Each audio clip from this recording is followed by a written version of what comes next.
السلام علیکم ورحمۃ اللہ وبرکاتہ۔ آج بڑی اہم حدیث پڑھوں گا کہ نبی اکرم صلی اللہ علیہ وآلہ وسلم کے اوصاف۔ ای حدیث سماعت فرمائیں۔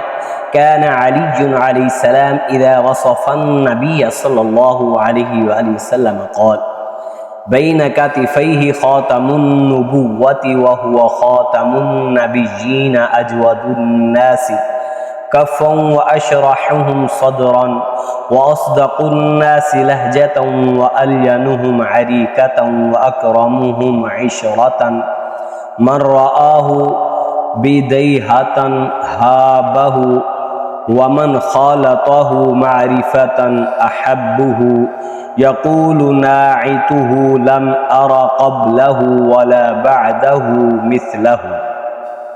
یہ حدیث ترمذی شریف کے اندر موجود ہے، اس کا جو نمبر ہے 3638 ہے۔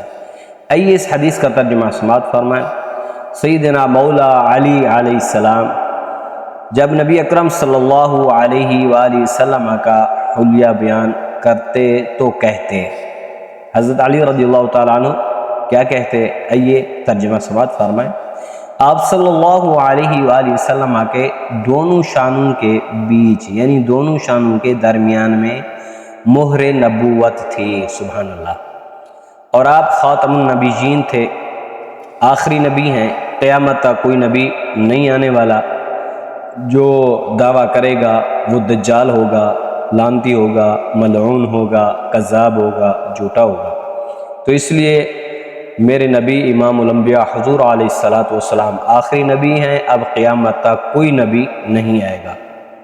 آگے فرمایا لوگوں میں آپ سب سے زیادہ سخی تھے اور کھلے دل کے تھے، جو کوئی کچھ بھی مانگتا میرے آقا امام الانبیاء حضور علیہ السلام عطا فرماتے، اور آپ سب سے زیادہ سچ بولنے والے تھے۔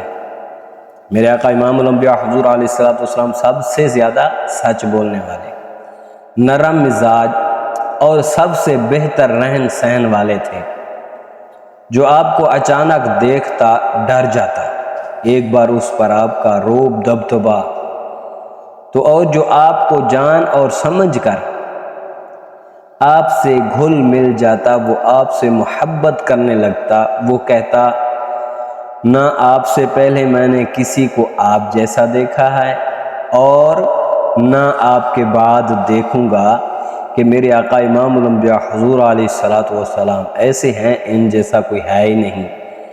بات ہی ایسی ہے کیونکہ اللہ تعالیٰ نے اور کوئی بنایا ہی نہیں، تو اس لیے حضور علیہ السلام آخری نبی ہیں، قیامت تک کوئی نبی نہیں آئے گا۔ یہ میرے آقا امام الانبیاء حضور علیہ السلام نرم دل، سچ بولنے والے، نرم مزاج اور سب سے بہتر رہن سہن والے، ان میں سخی ساری باتیں ہیں۔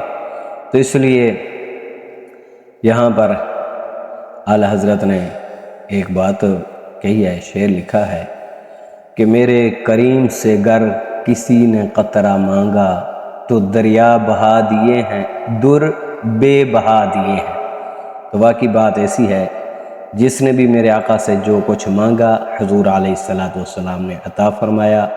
دعا ہے اللہ تعالی ہم سب کو اس حدیث پر عمل کرنے کی توفیق عطا فرمائے۔